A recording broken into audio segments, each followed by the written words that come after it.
Hello, sir. Sir, matagal ka na ba sa serbisyo? Being isa ka bombero? Ha? Sagot ka. Anong feelings mo kapag may sunog?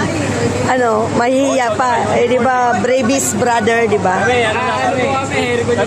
Hercules kayo. Pero anong feelings mo kapag may tumatawag sa inyo tapos yung may sunog? Nakakabahan ka ba? Naging matapang ka ba?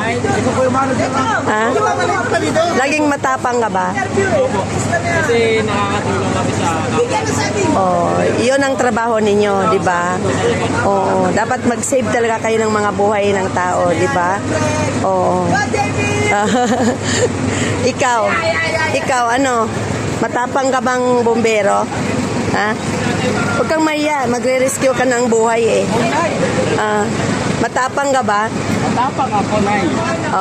So yung anong feelings mo kapag yung may sunog na tinatawag kayo na nakakabahan ka ba or maging mas matapang ka dahil gusto mong i-save yung mga tao? Yun na nga po, tama po.